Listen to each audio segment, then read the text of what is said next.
even thinking we should do Star Wars at some point, especially because, of course, I don't watch The Mandalorian, but the spoilers were all over the place that Luke came. I kid you not. I got more pissed when I saw him. Really? Dude, the anger that went through me at this moment was, that's the end of The Mandalorian. Like, I bitched for 15 minutes, because then after the credits, they showed another show that they're starting for Boba Fett. I'm like... Oh, really? So they're giving... yeah. Dude, I straight up got pissed. Because they brought him in. That's a spinoff. Mm-hmm. I've heard now they 23 different spinoff shows. What's that Luke? What's the Luke one supposed to be called? I don't even know anymore. Okay. I don't even give a fuck.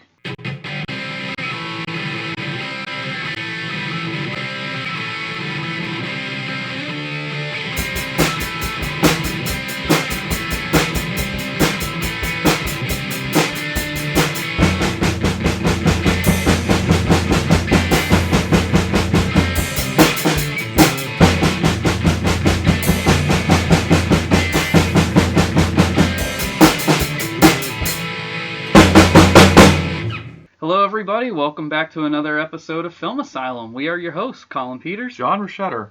You know what? You don't have a quote for this one. I'm even more pissed about that than anything. Are you really? Yeah, I can't even yell at you at this moment. I don't know what to do for this one.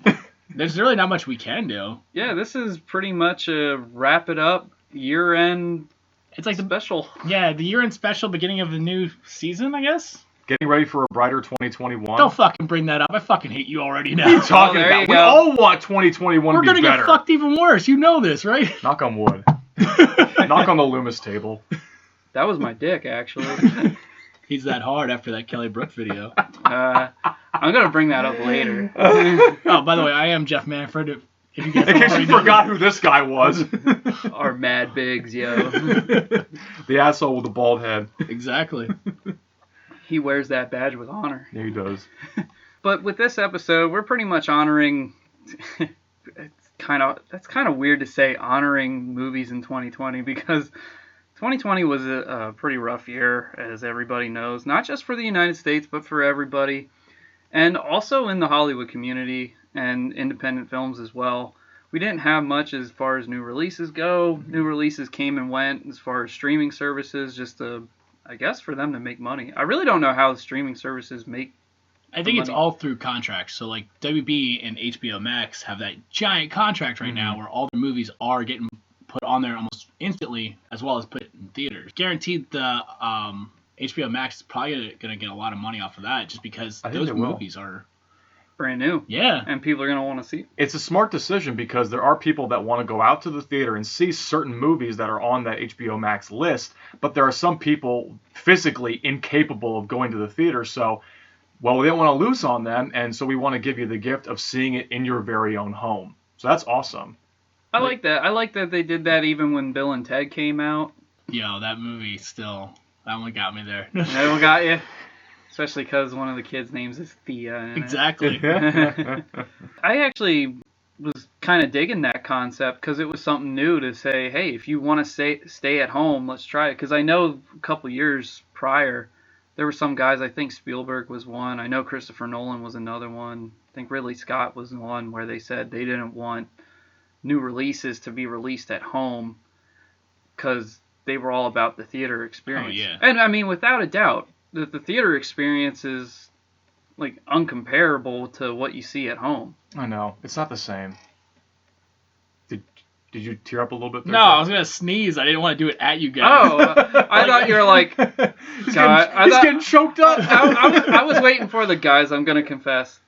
I saw Dirty Dancing in theaters. No, dude, I would love to do that. Or the drive-in. Oh. No, that was a cool thing we did this year, was at the drive-in. Oh, yeah. That was a lot of fun. I mean, despite a lot of like ups and downs that 2020 had, I mean, we actually did a lot. Like from the evolution of the show to us getting together and then like having the Skype episodes and like we almost were adapting to the times, but I think we also changed after we did that really bad episode this year, we kind of took a step back and realized we should take this a little more serious, but also make it us. And that moment was, I think, when we did the Skype episodes, when you actually got to see our faces, Got to see our mannerisms, especially me getting distracted by myself in the corner of the And screen. your hands. Yeah. What do I do with my hands? Yeah. And then like even us doing original art now where it made us. So it was kind of cool seeing that. Like this is a big year for us in general. Indeed. The photo shoots that we did too, that was a lot of fun. I look forward to doing more of those. Mm-hmm. And to think that it was really just like a joke. Yeah. Like I just said, hey guys, bring aviator shades and have your cell phones, and we're gonna do a Back to the Future.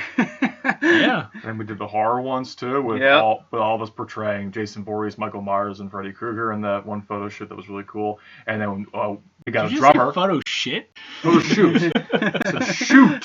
Shoot. Damn it. We got a drummer.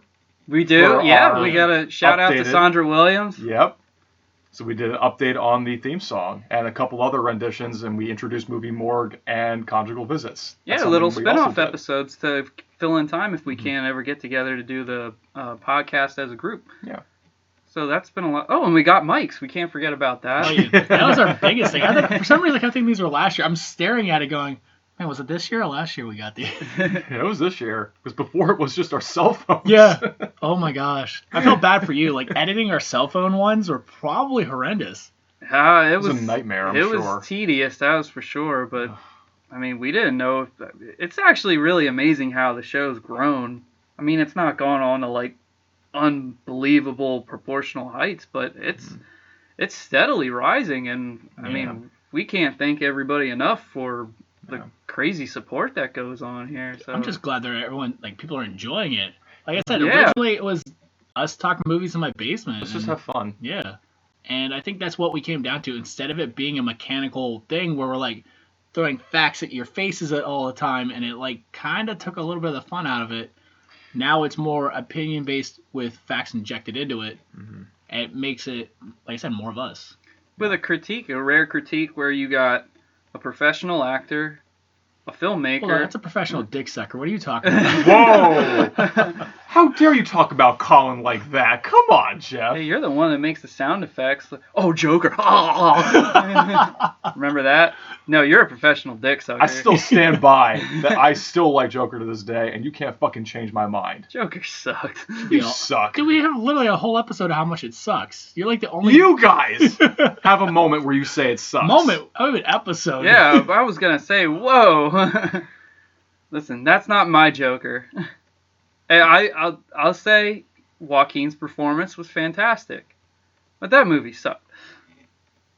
Agree to disagree. Whatever. Mm-hmm. Says the guy who said Janet Leigh shouldn't have been in a Halloween movie. How fucking dare you bring that goddamn shit back? H2O sucked. I don't care. Doesn't matter if it sucked. It's Janet Leigh with Jamie Lee. We're not going back to this conversation again. We're moving on.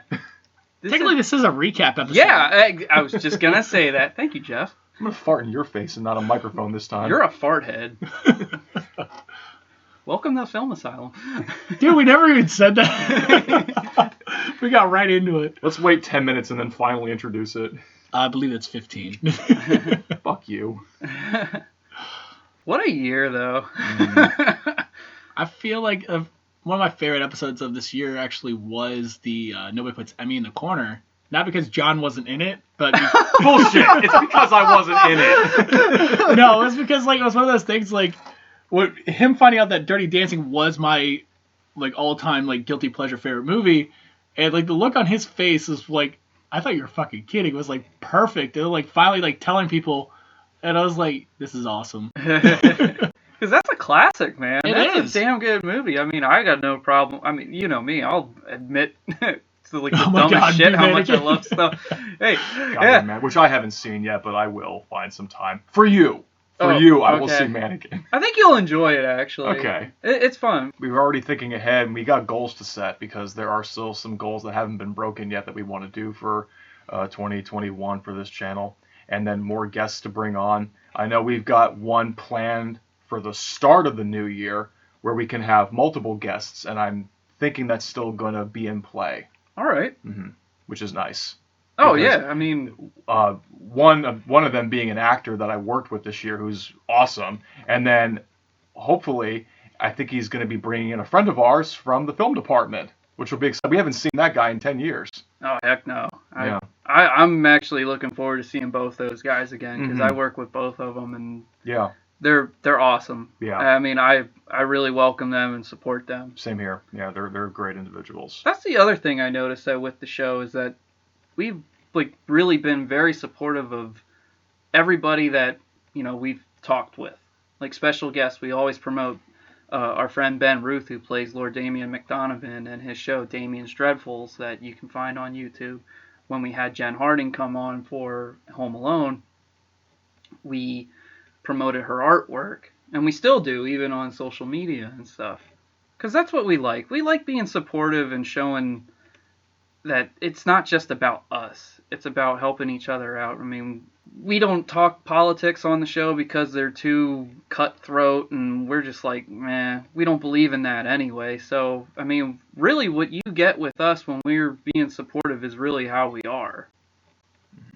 Exactly. So, I'm really glad that we show that. I mean, Jeff, like you were talking earlier about how you and Lexi, you like making donations, especially this time of year during the December. Yeah, usually I try to donate a lot throughout the year, and most of the ones I do go through is the Jive Charities, so they always have something going on that even if buying a shirt, they send some of the proceeds to it, so it's like constantly throughout the year. Like, because I'm like, I know I may not be making $1 million a day, but I'm like, at least I can help somewhere. It's like, because I think that's the best thing to do. Like, it's not because it makes me feel better, because it's like I know it's the right thing to do. That's how I feel. I did something like that recently. There was a charity called Globals Make Some Noise. I believe they're based out in the UK. And there was what they called a Merry Giftmas donation, where it was like if you donated, you got almost like a raffle. Like if you donated a certain amount, you almost won like so many tickets, and the prize was a video message from actress and Heart Radio host Kelly Brook. Oh, that's awesome. So I donated quite a bit. I actually follow Kelly Brook on Instagram. That's actually how I knew about it. Sure enough, I get an email later on that says, "Hey, congratulations, you won!" And before you know it, I'm filling out like release forms and stuff, and they wanted to make sure I'm over 18, and I was like, "Oh, okay." And at first, I gotta admit, I was like, I'm not gonna get anything, but I'm just happy it went towards a good cause. And then, boom, I get an email saying, "Oh, here's your video." I was like, "What?" That's wild. Yeah, I was gonna kiss the screen like Michelangelo and Ninja Turtles when I saw that and go, I'm in love. You would. That's awesome. Oh, dude, she said my name in that sexy British accent of hers. By the way, we do have that video posted on our YouTube channel. Yeah, we do. Yes, we do. She blows me a kiss at the end. I recommend everybody watch it. I could die after that now. Yeah, despite all the limitations that we had for 2020, I should say that I was still fortunate enough to at least have my business be on the palette, both virtually and physically as well. And I actually had a show a couple months ago, and I was able to reach out to an animal shelter as well as any kind of groups that promote fighting against animal abuse, dogs and cats, and I actually contributed a lot of the things that I've made for donations. So they would have silent auctions for the things that I made for them, and it all went to a good cause. So that was awesome. kind of my contribution for this year. So I did it before, but I really wanted to do it even more this year. So I actually was very busy at the shop, the Loomis shop, if you will, if you want to call it that. The surgical center. The surgical center. Coin that. That's great. Okay. We're just one big hospital here. Yeah. We're not always crazy. Sometimes. Most of the time. More often than none. But yeah, that was a great thing I was able to do, was to give a couple things that I made in the shop to go towards a silent auction. All the proceeds went towards fighting for against animal abuse and went towards animal shelters. So that's good. I'm really proud of ourselves for doing that and speaking about it on the show to let everybody know that even if it's just $1, I mean, hey, if you go nuts for getting a 50 cents off coupon, I mean, imagine what if everybody could just donate $1 to something would do. I mean, it's as simple as that. Also, John, you should mention about the film work that you did this year, despite everything. Yes, I mean, we talked about a little bit on the Home Alone episode where I had the pleasure of working with Danny Roebuck, and then the one of the actors, Nick Belias, who will be joining us in a future episode. He was also in the movie as well. We got together, we connected, and we realized that we had a lot more mutual friends in common than we thought. He's a really talented actor who's from Allentown. He's got tons of stories and working on certain films, one of them being Glass, that he got to work on. He's got some pretty hilarious stories, I will not lie, about Samuel L. Jackson and about James McAvoy. Nice. So it's great. He's got some cool pictures. Awesome. Yeah. Still keeping busy with the film work. I mean, as long as we're following COVID-19 protocols, everything just goes smoothly. As long as we get our temperatures checked in the morning, which is great, and as long as we always wear a mask, keep 6 feet apart when we can, and limited crews. And because of that, I was able to do a lot more project than I thought I was going to do this year. And my agency has been very, very accommodating, not just to me, but for everybody else in the field. That's awesome. Yeah. I'm glad that everybody can find a way to make it work. Just like how we went to New Hope on Halloween, and we saw everybody just out having a fun time because it was so like cutthroat, and everybody's worried about COVID and getting sick and all this. And then Halloween was that one night, especially down in New Hope, PA, where people said, "Oh no, this ain't stopping us down here." That's awesome. That was really awesome. Too cool. And especially in New Hope. I mean, New Hope's just an awesome city. And then we had that Halloween rock and roll concert at the Bucks County Playhouse. That was so much damn fun. Mm-hmm. Yeah. I wish it was longer. Oh yeah, me too. I wish it was longer. That's all. They were awesome that night. So I guess for this episode, we're going to be talking about the films that we saw for 2020. Yeah, because it was a unique experience because there was a handful of new ones that we all have seen and a handful that we haven't seen, and how we just kind of handled and accommodated ourselves with the year of film, really. There were some that were supposed to get a theatrical release, but instead they went to certain streaming services. But then there were some movies that were fortunate enough to finally get a theatrical release. And I think I only maybe saw 5 or 6 new releases in theaters. And then some of the ones that we have on our list for our top 5, or how many we saw, they were on streaming. So instead of screaming about them in the theater, I get to do it at home now. Get to do it at home. You get to talk and move your hands as much as you want and gesture at the screen, and no one's going to tell you to shut up and sit down. Maybe this idea of viewing movies at home, new releases, is a good thing, because then you don't have to deal with those annoying assholes that talk during the movie the whole time. Well, I think that was the point of the experiment from a couple years prior, was too many people were saying that people on their cell phones and the price of concessions was like just so astronomically high. That and some people were saying with the new TVs that you get, they're like, why should I leave my home if I have a nice TV and I can just watch it there and be comfortable, and I don't have to spend gas, I don't have to buy concessions, I don't have to worry about the bathroom, I could just pause the movie if I want, leave and come back. Exactly. I mean, especially horror movies, because my God, there are so many people that won't shut the fuck up in theaters about when it comes to certain scares that are about to happen. Well, hold on now. Remember when we saw The Shining in theaters this year? Yeah, I do remember that. We couldn't stop laughing at parts that were supposed to be scary. That's a totally different experience. I mean, that's a 40-year-old movie. I'm talking about brand new movies but, I mean... We've all seen it, or at least most people in this country should have seen The Shining. How the fuck you mean that you might have saw it? Dude, it's 40 fucking years old. How the fuck you not see it? I know there are some people that probably have not seen it, people who are not horror aficionados, but still. You don't even need to be a horror aficionado to fucking enjoy that movie. It's literally...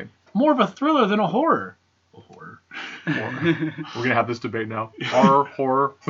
I don't know, Jeff. That one movie that we watched was God. Dude, that was a fantastically horrible movie. Was that a new release, or was that an old one? That was an old one I discovered this year. I think it's called Revenge of the Living Dead Girls, and it made zero fucking sense. That was probably the quietest I've ever watched a movie with Jeff. It was, because I was sitting there like, what the fuck am I watching? And I'm like, it wasn't because I'm like, this is a bad movie. I'm like, well, what's going to happen next? Because the story itself was like, But it's like as it was playing out, it's like it seemed like more curveballs just kept getting thrown in, and like this is not going to work out. There's no way that these girls are actually zombies. Lo and behold, they were not zombies. It all started with tainted milk. Exactly. God. Yeah. Oh, Jesus. What the fuck was that other one I just found? I still remember So wait, they bit that dude's dick off. Yes. And they're not zombies? And ripped his stomach open. Yeah. Like, dude, they're eating his intestines. Then my brain's going, wait, like when you find out they're not zombies, my brain's going, they did a lot of weird shit, man. You said them chopping a guy's dick off. I just thought of Zombieverse, where a zombie beaver burst through the bathroom floor and bit a guy's dick off and dropped it under the floor. Listen, that is another fantastical, horrible movie. I mean, it has I to think do it's with the on title Netflix. called I Zombieverse. believe it's on Netflix. You kidding me? I bought that movie. Watch the poster and you'll get the gist of the entire movie. I saw the trailer for that years ago, and then as soon as it got released, I bought it because I felt the need to. I felt compelled to watch this thing. No clue why, but I felt compelled to. Oh, just look up the poster, yeah. I would have loved to have seen you in one of the 80s video stores where the VHS cassettes, the covers just look so awesome. Oh. But then you find out that they're like shot on a VHS camcorder. It's like, oh, but the poster looked really cool. That's pretty much how it is. That's how I feel like trailers are. They're like, this is amazing. This looks amazing until you really watch it. And you're like, what the fuck am I watching? It's usually what I bitch about. When I'm not here bitching about movies, I'm still bitching about movies outside of here. You just can't stop bitching about movies. Yeah, it's my thing. It is. But yeah, so who wants to kick this one off? Who would like to give their top 5 or honorable mentions or a little bit of both? I don't even know if I have 5 new ones that I saw this year. Or whatever you got. We can let him go because he's got like 40 fucking pages of I notes. brought a novel. Yeah. Which I will probably give Jeff later on to rip on during the show. He can rip up the pages if he wants and just make it snow confetti. Seriously. Yeah, I may have pulled an all-nighter to see 2 movies that I did want to see before this. I'm not one of those cool people that got to see Wonder Woman 1984 ahead of time because there were some people that got those advanced screenings. I'm not cool enough to do that. So I can't actually put this movie on my list because I didn't see it. I'm going to put it on my list anyway because Go ahead. It looks fantastic. It does look great, but I didn't see it, so I can't really have any say in it. There were a couple movies I remember seeing in theaters that did not make my list, or at least the honorable mentions. I'm talking about movies like Tenet, unfortunately, yes, Christopher Nolan's most Christopher Nolan movie he ever made. Wait, you suck on his dick the most, and you're like saying this movie's not fantastic? Of course I saw Christopher Nolan's dick. Who wouldn't, man? Bane was a fucking... I would not. I got a lot of complaints. You give bad head? No, he makes bad movies, I'm just saying. Well, the Tenet did not make my list because just as technically impressive as it was, it just you need to benefit from a second viewing, and there were just some things that just didn't work for me in that movie. Freaky did not make my list. I thought maybe it was going to, but no, there were just a few other ones. So I have 2 honorable mentions that I came up with. The first one being one that I saw last night that I really wanted to check out. It was a movie called Sound of Metal. It's an Amazon movie of 2020 directed by Darius Marder, who wrote The Place Beyond the Pines, which is a very debatable indie film. I've never seen it, but people either love that movie or fucking hate it, The Place Beyond the Pines. But it's basically about a metal drummer, a rock and roll heavy metal drummer named Ruben Stone, who loses his hearing during a metal concert, and he struggles to believe that his hearing is gone permanently, and his manager suggests that he go to a deaf community to try and cope with the idea that maybe you're going to be deaf for life. He believes that his hearing, though, will come back during surgery, but you can tell he doesn't want to be a part of this. I will say, the first 20 minutes, I was on board with this movie. Like, you get Riz Ahmed, he's got like this really different looking persona. He's got blonde hair, he's got tattoos all over his body, he's shirtless, and he's just pounding on the drums left and right in this hard, heavy metal song. He's doing it constantly until his hearing just starts dwindling day by day. And for me, it was that opening scene that got me. And you get the idea of like this traveling artist, life on the road, concert venues, I mean, what they do. Riz Ahmed's, he's the reason probably to see this movie, because there are some things that reminded me of the film Whiplash a couple of years ago, but he's just balls to the wall with this movie. It's unlike anything I've seen before. Olivia Cook, who was famous for Bates Motel and Ready Player One, she also delivers a great performance. And also Paul Raci. Never saw this guy before, but he is a Vietnam vet who is permanently deaf. And he probably gave another standout performance. I want to see more from him. And that's really the main thing why to see this movie, is the performances and the sound design, because there's a couple moments where you hear what Ruben is not hearing, and then you hear the real world around him. That was really cool, how it kind of spliced those two together, and it gives you this really interesting and powerful viewpoint of a deaf community, how they don't view deafness being a disability. It's really great stuff, great scenes with that. It's just that after that first 15 minutes and then going into the first hour, still on board, but then the movie loses its way. It just kind of became a group therapy movie, and it doesn't really have much of a satisfying ending. I'm like, oh, that's how you're going to end it? Okay. But I recommend checking it out. It's got some great scenes. There's some really heartfelt moments, some dinner conversations with the deaf community and how they sign language. They're so active and energetic, and Riz Ahmed doesn't want anything to do with it because he realizes, I'm not like you guys. I'm not deaf. I'm going to get my hearing back eventually. That's not the case, unfortunately. But another movie that almost made my top list was a film called Run.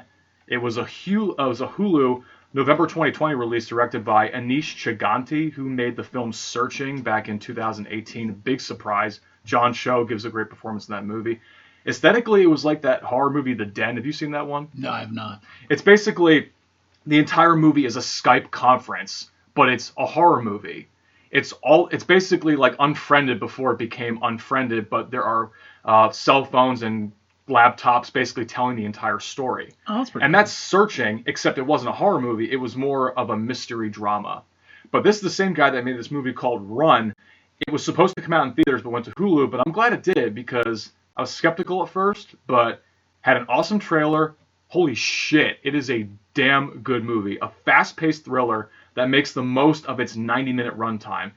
There was one comedic moment that had me in stitches, and a third act that kept me guessing until the final series of shots. When I can't predict a movie, that's when you've succeeded as a director. Camera work is near perfect, great balance of vivid colors and some depressing grays to capture the feel of the story.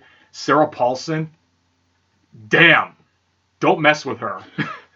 Don't mess with Sarah Paulson. She is more than American Horror Story. This actress is so damn good, but also the biggest one, though, is a breakout performance by Kiera Allen, who plays a character, Chloe, who is the daughter of Sarah Paulson, and she's a disabled actress in real life. She is conbound to a wheelchair her entire life. Oh, wow.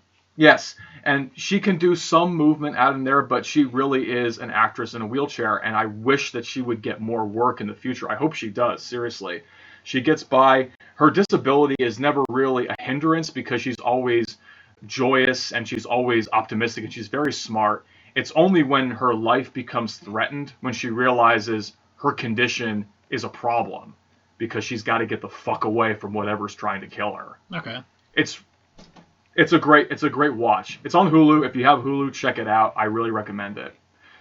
So now to my top 5. Oh my gosh. Now to my top 5. My laundry list of movies suggesting here. So I mean, you guys might predict this one. We talked about it already, but Birds of Prey and the Fantabulous Emancipation of One Harley Quinn, if you want to go with the full title. Warner Brothers, February 2020, Dude, directed by... That seems like such, a really drawn-out title. I feel like that's why they dropped the rest of it. I know. Birds of Prey. That was my one issue with the movie. I really thought it should have just been called Harley Quinn and the Birds of Prey. That would have been a more satisfying title. Oh, yeah. I get what they were trying to do, because they were trying to capture the absurdity of the material.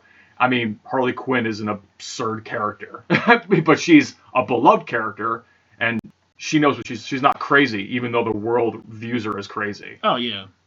Brilliant. Kathy Yan made the movie, who made the film Dead Pigs in 2018. Never saw it, but I just wish more comic book movies would be R-rated. I feel like, especially the substance material of that, Harley Quinn is a very raunchy, violent character, same as Deadpool was. It's like, you got to see that those characters do need R ratings. PG-13 is not gonna make the cut. Like, I've seen the PG-13 version of Deadpool.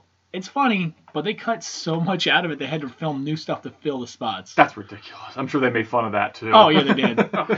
With Deadpool, nothing's safe. I mean, Logan being like my favorite comic book movie of 2017, the R-rated Wolverine movie that we've always wanted, and it knocked it out of the park. I had a blast watching this movie. And in February, I was going through a rough patch emotionally, and when I found out that this was going to be available for early streaming because of COVID-19, my smile came back. Not to mention eating that sandwich that really helped too. Tell me you didn't make that sandwich the day after you saw that movie, the morning of. Yeah, I think we all watched this movie within like 24 hours of each other. Because, like, remember, you were talking about it, then all of a sudden he starts talking about it, and then I watched it. And I was like, yo, this sandwich alone, man, that's all I cared about in this movie. I didn't give a shit about what was happening. I'm like, yo, that sandwich. I thought it was so funny how we all just said, damn, dude, that sandwich did look freaking banging. Didn't it? And it's in slow motion, too, how they're preparing all the ingredients on that grill. And of all the things in that movie, we're like, that sandwich, dude. I mean, I was literally thinking to myself, where is, like, a local... I don't know what you call that. Like, bodega? It's not a is it a bodega? I think so. Bodega. If not, just go to a deli. They'll probably fry everything up right there. Yeah, it's got to be on a menu somewhere by now. I mean, it's already had 10 months to prepare. Because it looked like one of those, like, inner city, like, local places. And I'm like, man, I don't know if we have something like that there. It's got to be something. Oh, man, it looks so good. Oh, that sandwich. I mean, Margot freaking Robbie. She's the best. She is a spirit animal as far as I'm concerned. And she is Harley Quinn. To me, she is Harley Quinn. I can't wait to see her in James Gunn's Suicide Squad sequel. She captures the kick-ass mentality, the terrible persona, hilarious outlook on life, and the destructive behavior of a much-beloved DC comic book character. She also is a dedicated producer and promotes this character constantly. She's hot. You also forgot this is where they got her away from the Joker, where I feel like that character development was a lot better. Thank you. Like, even in the comics, I've probably brought this up multiple times, watching this character develop over the years, and then finally getting out from under the Joker, figuratively and literally, she became a better character. Not really a role model, just a better character. Not really a role model. Like, I kid you not, I watched this with Thea, and she loved Margot Robbie. So, like, every time Harley was on, she'd watch it, but didn't give a shit about anybody else. My oldest niece, she loves Harley Quinn, and she was talking to me one of the last times I saw her. Harley Quinn this, Harley Quinn that, and my sister's like, oh yeah, she watched Suicide Squad. She loves Harley Quinn now, and she goes, you got Birds of Prey on your Voodoo, right? And I said, yeah. And then I'm thinking about it. I'm like, I don't know. Can we watch it, please? Yeah, the cocaine scene where she smacks her hands, just like... I'm like, you may want to hold off on that. I said I do have the animated series on there so that, she can watch how she originally got started. Oh, my God. Yeah. She'll love her Christmas present, I know, right? I would say, honestly, the other standout performance that stuck out was the woman who played Black Canary. Yes. I cannot remember her name for the life of me. I have her name, Janae Smollett. Yeah. She belts it, and she can kick your ass with her voice and her bouncer skills. My God, she was whooping like 3 people with her legs. Yeah. That whole alley scene where she's saving Harley from being raped. Yeah. I was just like, holy shit, she's kicking the shit out of these guys. That's another thing. The action is the best I saw this year. I mean, it was a perfect decision to hire Chad Stahelski, who choreographed the John Wick films and also directed those as well. That was the best thing they did for this movie, was bringing him on board, because the hits feel real. And the action scenes, they're so much fun, especially the police raid sequence and the funhouse siege. They're the best showcases of what these women can do. It's great stuff. Bone crunching, pleasure to watch. I keep talking that she snorts cocaine during the action scene, and beats the shit out of a bunch of people in an evidence locker. I did laugh because if you take notice, right after it happens, the lights get brighter, and then all of a sudden she just like goes into overdrive. I know. I like the big smile on her face when she's like, what am I gonna do? And then it just. Because there was actually a cartoon where she did that. I think it was in the episode where she actually goes straight for a little while. Oh, Harley's Holiday? Yeah, that's it. Harley's Holiday. And I think what happened was she gave Batman gave her the dress that she actually paid for that triggered everything that went wrong because they forgot to take the security tag off. And she's like, yo, what's the deal? She even says in that show, everybody's out to get me. I even wanted to wear a new dress and I actually paid for it. But at the very end, Batman says to her, I know what it's like to be judged or whatever because I had a bad day too once, and he gave her the dress back, and I forget if she gave him a hug or something, and then I think she gives him a kiss. She does after she lights up, and then she leans one in on him. He's like, what are you doing? Yeah, he's just all taken back, and Robin and Poison Ivy are like, what? And she goes, call me, and he's like, don't press your luck. But I think also between last year and this year, we also got to see Harley Quinn, the animated series, get its own thing too. Oh, that's right. I forgot about that. Kelly Cuoco being the voice of her. Yeah, that started in 2019, but they really didn't take that character and run with it until 2020. When the season ended, it took 3 weeks for them to put out season 2. Oh my God. And I'm sitting there going, wait, what? And then they're like, oh yeah, they even acknowledge the fact that it's only been 3 weeks in the first episode. So it's they knew what they had. They did Birds of Prey. They did that almost right at the same time. Yeah. So it's I remember that. Oh, man. I'm always finding little nuggets in the foreground of this movie that just add more to the comedy. One, there's a stuffed beaver handing Harley a tissue while she guzzles a can of Cheese Whiz after the breakup. I found that hysterical. There's a hyena named Bruce. Thank God they brought the hyena. I thought that the hyena's disappearance was kind of lazy. They brought him back at the very end. I thought it was a missed opportunity not including Bruce the hyena in an action scene. That would have been awesome. I have a feeling it was more of a money issue rather than... Probably was a money issue. It was a dog. It wasn't a real hyena. Otherwise, it would have killed everybody on set. I mean, killer soundtrack. It's all female voices and artists. Pat Benatar's Hit Me With Your Best Shot gets a great rendition. And then Joan Jett is pounding in the background during the roller rink scene. So fucking badass. Harley trucks somebody and just flips off the audience. I'm like, yes!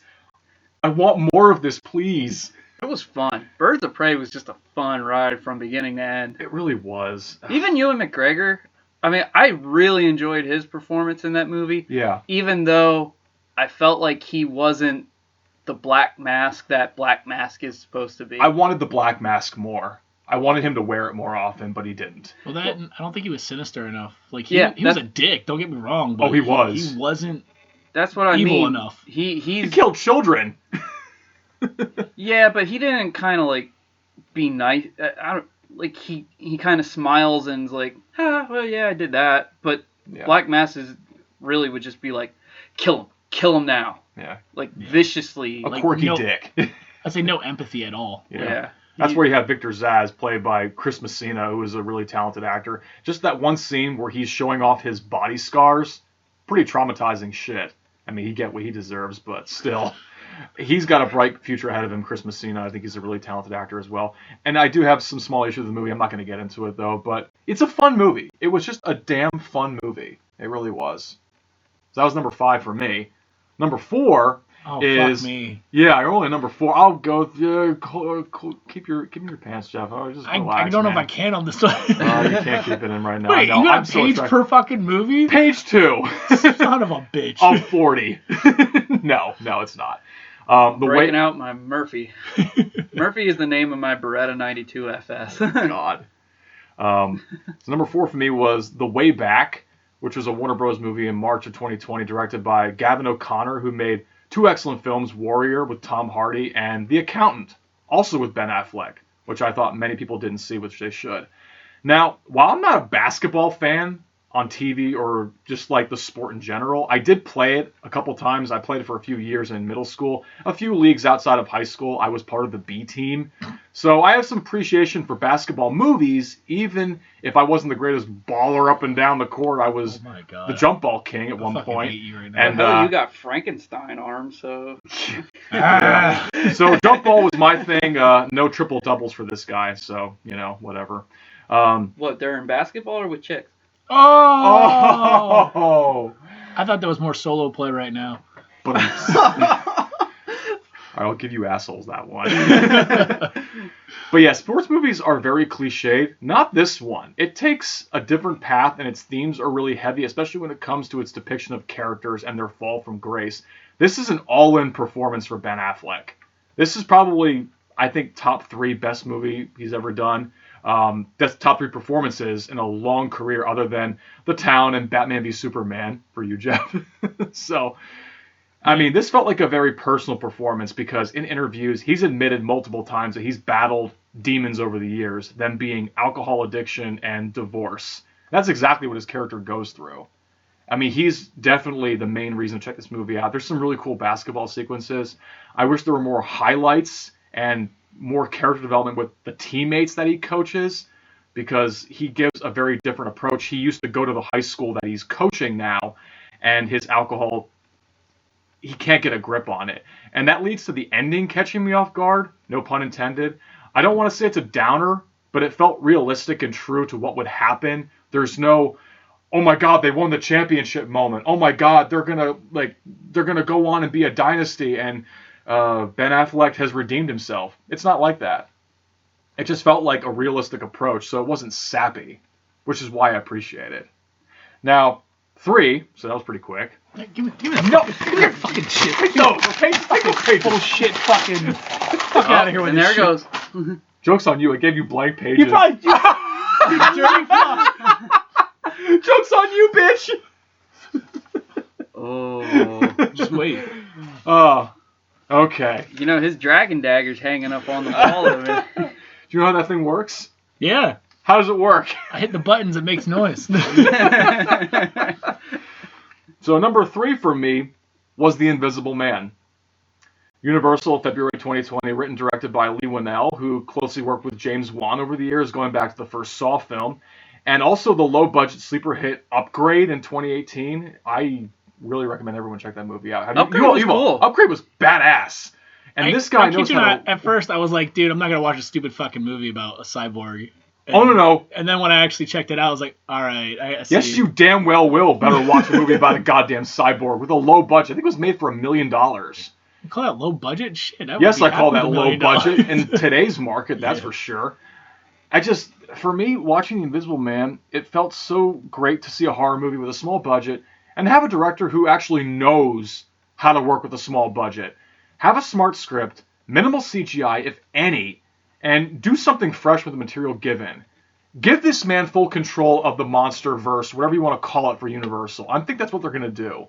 Leigh Whannell is going to produce Dracula, the new rendition, and just give him full reins of what's going on. He knows what he's doing. I really don't give a shit if they do another Dracula. I don't think we need another rendition because... Or Wolfman. Or all of them. Just let him take over because he knows what the fuck he's doing. Dude, we have so many reboots of that poor universe. Yeah, oh, I know.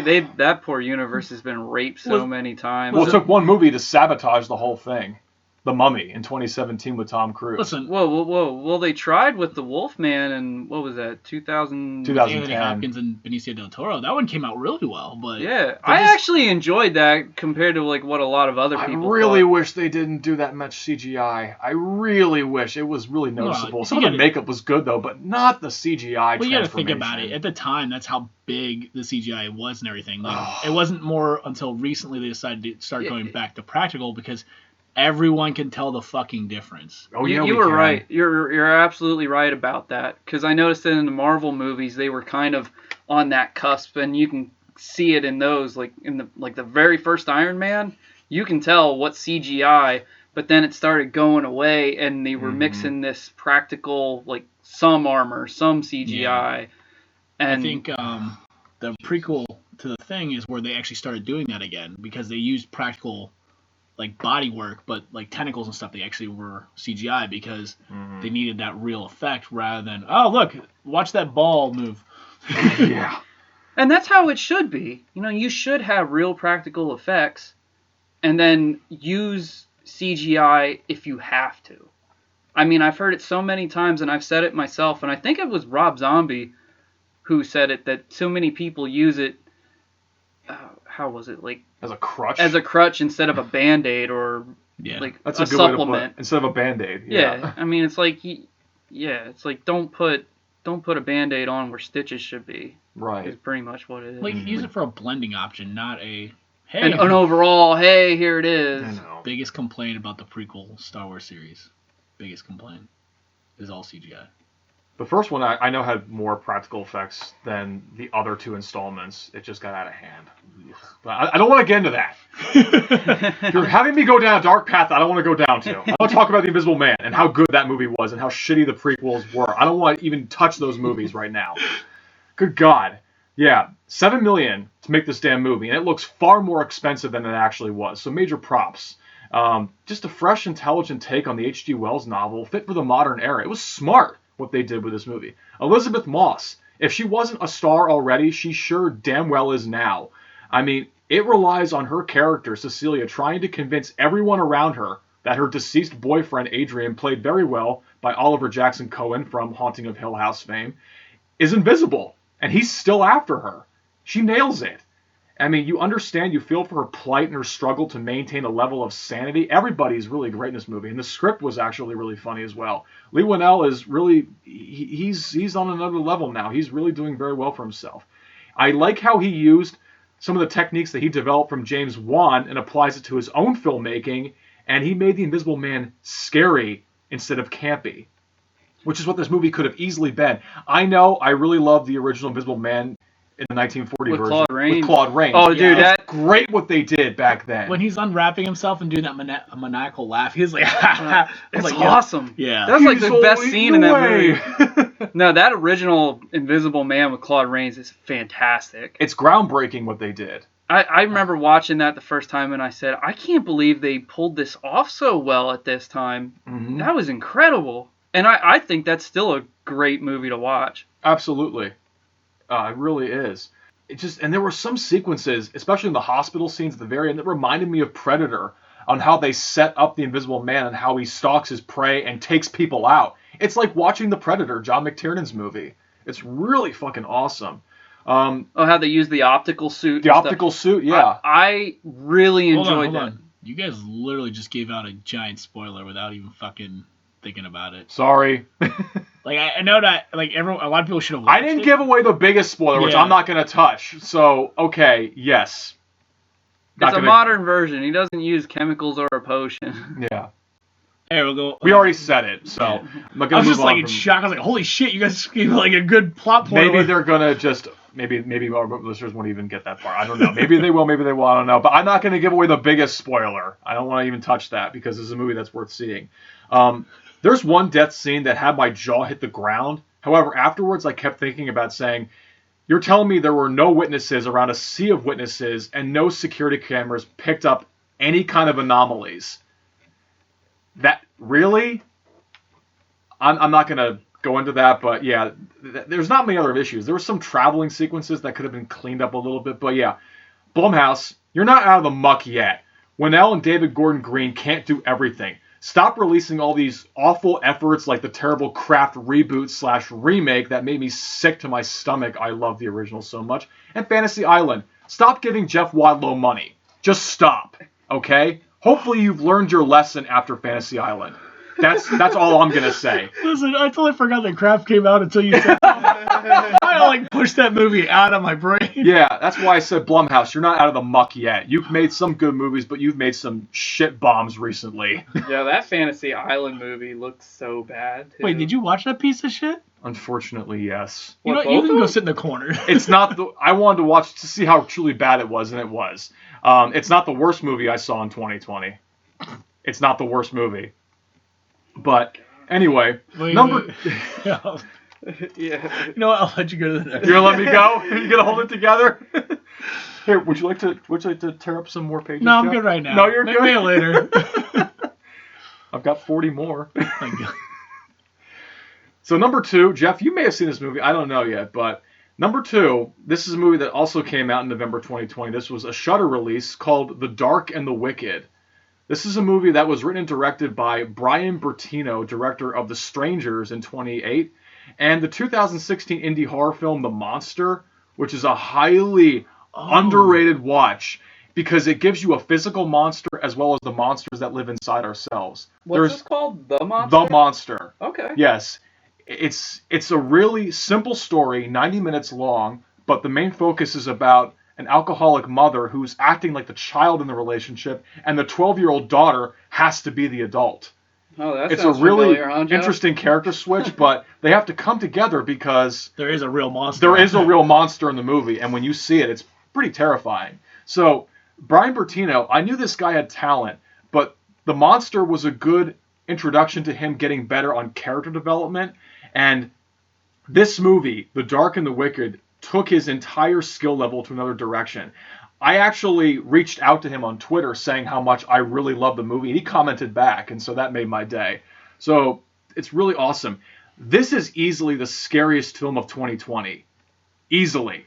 It needs to be seen by horror fans. It reminded me of a combination of The Witch and Hereditary, but it definitely focuses more on a religious aspect in terms of what is seen is not always what is real. The movie, the best way to describe it as these two characters, a brother and sister, who are traveling to an abandoned Texas farm, or not really abandoned, but their dying father is on his deathbed, and it just gets worse.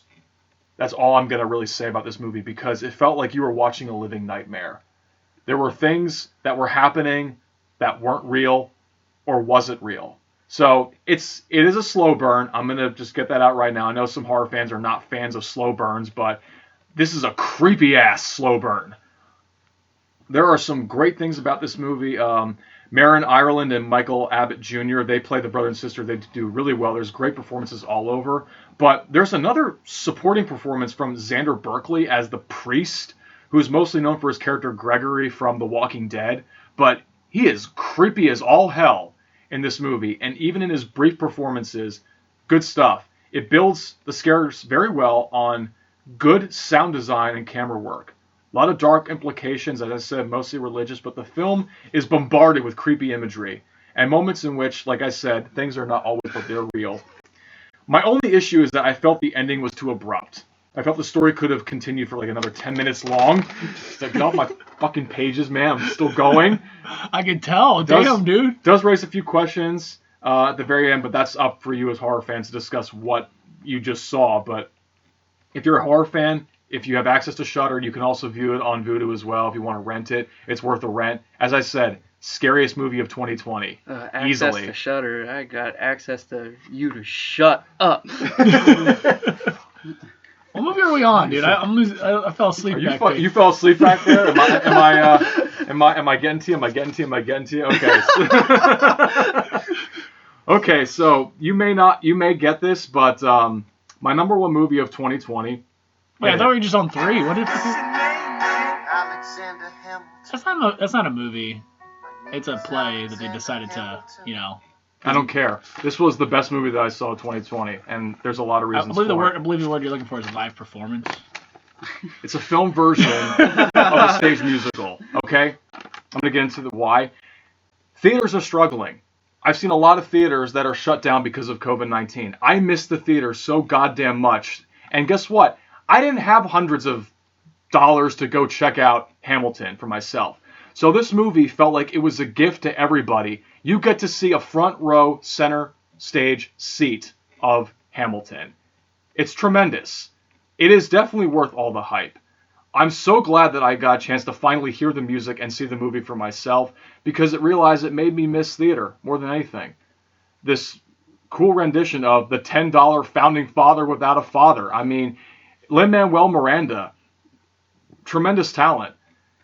I mean, just his acting alone, his singing alone is just incredible. I mean, all the techniques that I learned when I was in school and college, he's perfecting. The music, just like I said, everybody who couldn't afford a ticket to see the show gets a chance to see it. So I may not be a big fan of Disney, but I'm glad they did what they did. The movie came out in 2016. That's when or at least it was filmed in 2016. And they got the original cast back together right before they were ready to go off and do other projects, because the musical was already running its course and they wanted to pursue other things. I get it. But just the staging alone, the turntable, how they were able to do slow motion. It is a movie. Yes, it's a movie version of a popular musical. Yes, it got the taste of Cats out of my mouth, which I only saw the trailer for. I didn't see the movie, but just seeing the trailer is enough to ruin your time and you to know exactly what the fuck the shit bomb Cats was. So there truly is faith in doing film versions of musicals. And yes, I mean, just the Battle of Yorktown sequence at the end of Act 1, the courthouse rap battle sequences, camera gets right up and close in the action, and that's all I'm going to say. Just Hamilton, for me, I thought was the best film of 2020. Dude, that was so fucking... I'm done. Want to tear the pages up? These fucking papers and fucking... Give me those two. Here, I'll help you get started. I hope the microphone picks all this shit up. It's cool. There, it rained. There you go. Tear up a novel. You tore up half a novel of blank pages, so good for you, Jeff. You fucking played me on that one. Joke's on you, bitch. Worth it. Worth it. That was good, Yo, John. you're gonna clean that shit up later, too. Not my house, not my problem. I'll spit in your mouth. Anyway, I'll let you go, because... Yeah, I probably have the shortest list, because I think I only saw two or three brand new movies. Okay. In 2020 was Birds of Prey, Invisible Man, and Fat Man. I really don't think I didn't see Bill and Ted. I didn't see Wonder Woman yet. I mean, so we're not cool enough. Yeah. I gotta say that I did enjoy Birds of Prey, and like we talked about, I really enjoyed Invisible Man, probably the most. Like you pretty much hit every nail on the head there, John. I thought it was a really well made movie. Pretty much throughout 2020, I actually took advantage of going to see some of the old classics that they had out in the theaters and going to the theater and having that experience for films like Friday the 13th, One Flew Over the Cuckoo's Nest, Shining, Psycho. That was another really fun one. Mm-hmm. Teenage Mutant Ninja Turtles? Oh my god, I was just going to say my top two. Like, would you shut the fuck up? You didn't get it out! No, here's your problem. Here's your goddamn problem. You're always taking everybody's thunder away. Fuck you. You know, I'm trying to get to my point, and you're always like, oh, hey, what about... It's like, shut the fuck up. You know, I held it in. For 2 years we've been doing this show, and you do this. No, now you took Ninja Turtles away from me, but fuck you, because you're not taking this one away. Because my two favorites that I saw this year were not just Teenage Mutant Ninja Turtles, but Die Hard. I saw Die Hard in the fucking theater, and yes, it's a fucking Christmas movie. So suck it. 2 years? Try 12, you dick. What the fuck are you talking We about? first met, you asshole. 2 years on the show. Oh my god. I planted a ticking time bomb in your brain. No, you years just ago. pissed me off. Take Ninja Turtles away from me. Fuck you for that. When did I ever take that away from you? You just did. I was getting to it, and you're like, "Oh, Teenage Mutant Ninja Turtles." It's like you weren't even with me when I saw that. Take my thunder, seeing that's like one of my top 3 favorite movies of all time. Take that away from me, you fucking bastard. But yeah, I had fun going to the theater to watch the old classics.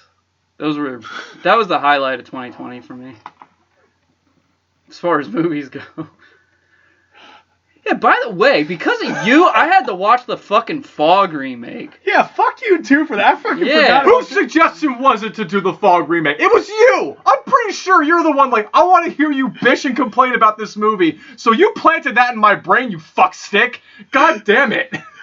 It's worth it, though, because it was fun watching you bitch and complain about it. That was fun. But I'm still blaming you for bringing it up during the State of Horror to get me the idea. Didn't we want to talk about our least favorite horror movies? Because there's a shit ton out there, and that unfortunately had to be my number one movie. Exactly. This is what I wanted, and I'm proud we did this. So I don't have 50 more blank pages for you to rip up. They're on the floor over here if you want. You can get out of your chair and rip them up and make more confetti. Yo, recycle, going green. Yeah, what the fuck? Nobody recycles. I do. I got like 4 bins outside just for recycling. Yeah, you say you recycle, but when they take that recycling bin away, They they dump just it mix off. it with the trash. So you're not actually recycling. It's just everyone who's just giving you the middle finger. I'm recycling. I don't know what they're doing past my driveway. What was the other movie? You said Die Hard. You said there was 2 movies, or were you talking about Ninja Turtles and Die Hard? Yes. I love the fact that we're just acknowledging that we just had the stupid arguments and then continue. That's what we do. Yeah, my top two favorite. If I'd had to pick three, I'd probably say Psycho. Oh, that was a lot of fun. I think that would have been a cool experiment. Cool. Wow. Yeah, I think that's why, because I've seen Psycho, a fair amount of times, and even though John, like, we saw Shining and Friday the 13th, and we felt a totally different experience for those films, I felt Psycho had such a different feel compared to just watching it at home. Like, I was so energized after watching it in theater that I did go back home and watch it, but it didn't have the same feel. No. Yeah. I think that theater experience does change the way you view a movie. I mean, wow, I'm really fucking. You are really. Oh, I saw Empire Strikes Back too. And dude, that's awesome. That was also the 40th anniversary, I believe. Oh my this God, year that was. oh wow. Shit. Yeah, and that was totally different. I've seen Empire, like, it's got to be 100 times, but it's so different when you hear the breathing from Vader and the music. And I got a really cool story about when I left the theater, because Darth Vader's my favorite Star Wars character. It always has been. And I didn't plan this, but as soon as I got up and I made sure my mask was on, the Imperial March started playing as soon as I started walking out of the theater. I was like, no way. And then I kind of like said to myself, I got to do the strut. So I kind of like strutted out, like, oh my God. People around you were like, do you have to go to the bathroom? No, there really wasn't anybody. I mean, for the classics, I kind of like to stay for the music a little bit and hear and get that full feel. Like, it's funny for Batman and Ninja Turtles, even when I watch them at home, I pretty much watch those movies until the credits roll through, because I love them that much and I love the music that much. And I did the same thing in the theaters when I saw both of those. That's pretty cool, though. Nice. Yeah. I get the full theater experience. Because, like I said, those two are probably my top two favorite movies of all time. I think I've seen a lot of older movies that I did not expect to see. Like, that one, Revenge of the Living Dead Girls, was a surprise. Was it Naked Cannibal Campers was one I just found that I showed them yesterday. I'm probably going to watch that tonight. I'd rather have a root canal. Trust me, like, having the Shudder app has been fantastic. I'm not going to lie, because I get to see a lot of bad movies and don't have to pay for it. Oh, I forgot to throw in one very important movie that I saw. What's that? Chopping Mall. Yo, I told you. Not a new release, but a new experience. a new drive-in yet. Yeah. I went to the drive-in a lot this year, actually. Because there really wasn't much open. Why not? Because we did Zombie Fest. Then we did Bruce Campbell with Evil Dead. Chopping Mall. Did the Monster Mania with Tom Savini. So yeah, like, that was a big thing. Because, like, with not having any, I do like 3-4 metal shows a week. Yeah. No, a year, like, not having anything. Like, the last show I was going to go to was Friday the 13th in March, and they canceled at noon.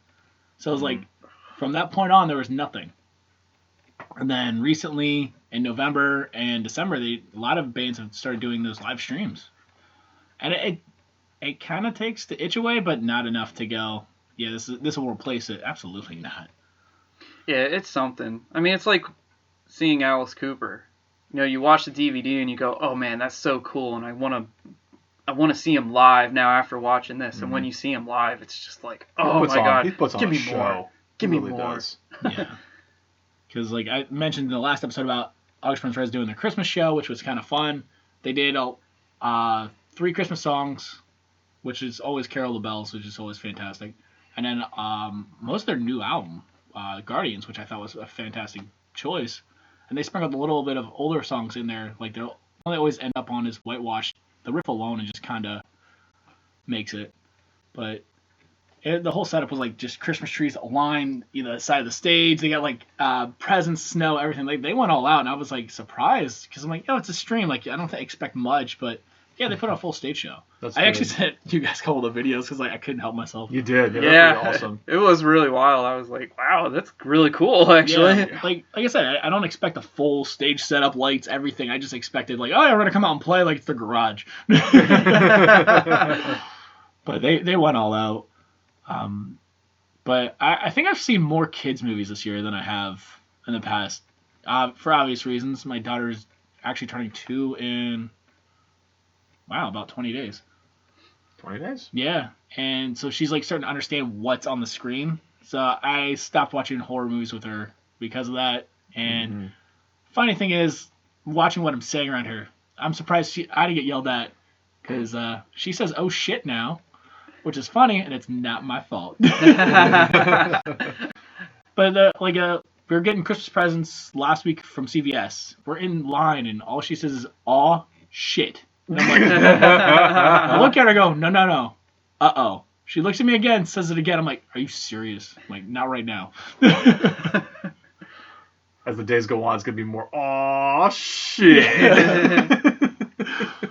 But, so like at top 5, I'm actually going to include 2 movies I thought were actually pretty good for kids. Was the first one being, I guess, another reboot for Scooby-Doo. They updated for the current times, so that was kind of cool. So they actually are using cell phones, but it's all the 3D animation. They also made Daphne a lot smarter and more sarcastic, which I thought was fun. And then they got what's her name? They got Amanda Seyfried player. Was it? I can't remember the heck his name. They got a different person playing Shaggy, but that's the only one that doesn't fit. Because everyone else sounds fantastic. Oh, Zac Efron is Fred. So, okay, I can see that. I was like, yeah. So like everyone else really fit, and then all of a sudden it's like he starts talking. I'm like, you don't fit. Get out of here. So they should have got Matthew Lillard back. Get him back as Shaggy because he was great as that character. And I was like, all right. So looking past that, but like Dick Dastardly is the villain in the entire movie. So I'm like, yo, none of the kids know who this character is. I'm like, all of a sudden I'm like, fuck, I'm old. I know who this character is. So they even bring in like Captain Caveman, Dick Dastardly. They even at the end they bring in Johnny's Quest, a whole bunch of other shows. I'm like, I hope this is not like just a one-off. I'm hoping that it becomes like its own like universe, like they're all intertwining and shit like that. And I think that'd be a cool way to keep going with it. I'd say that number 4 was actually Trolls World Tour. Oh, yeah. Music alone, because you've got Ozzy actually playing a character in it. He's the grandfather. Does he really? Yeah. That's kind of cool. He does scream rock and roll and does the metal horns, which I laughed about. Good. I would hope he would do that. But it shows like how the outside world does view metal though, because they are the outcast. They are whatever, but they finally, the metal trolls decide to take over their whole, I guess, world and become making it theirs, like everything in their image, because they were tired of being pushed aside. Yeah. That was kind of a groundbreaking movie because that was the first movie to actually be released, I think, to a platform when it was supposed to get a theatrical release and went straight to streaming. Yeah. Main reason, Thea really likes the music. She likes music, so it was cool seeing her interact. And then I found out that this was a sequel, and then I found out the original was a hell of a lot darker than what this one is. Like, really? Yeah, I sent Colin for Voodoo the stream, and he's like, I'm like, yo, this movie is really dark. And he goes, what? I go, yeah, they talked about eating trolls, so they get happy, blah, blah. And he's like, what the fuck? Cannibalism. I was taken back by that because I'm seeing Happy Lucky Troll, and he's like, no, man, it's like, and I'm just like, oh. Don't judge a book by its cover because that. Ooh. Yeah, that was the one that threw me off because it was like, all right, it's like I said, discovering new movies. My number 3 was actually a horror movie, which the title alone I laugh about. It's called Porno, but it's about a Christian town who has an old movie theater that they only show old, I guess, G movies, so there's no sex, no violence, blah, blah. So, like, at the time they have in the theater, I think it's League of Their Own and Encino Man. So it's, like, really... But you come Encino Man? Yeah, the Brendan Fraser, Pauly Shore... Oh, my God. Yeah. Yeah, that Encino Man. I can't believe somebody would actually put that in another movie. I know. Like, so they come to find out, because, like, at the end of the day, owner's like, hey, you guys can watch one movie, but you got to lock up at midnight. So they clean up, they're about to do this, and then this crazy homeless man breaks in, and then all of a sudden they discover there's another theater in the basement. You come to find out it's a porn theater that they boarded up, and there was a movie down there that was still in a reel. They open it up, and they start watching it. Here, it's actually summoning a succubus that wants to get released. Speaking of succubus, we just got a visitor. Oh my gosh, that was perfect.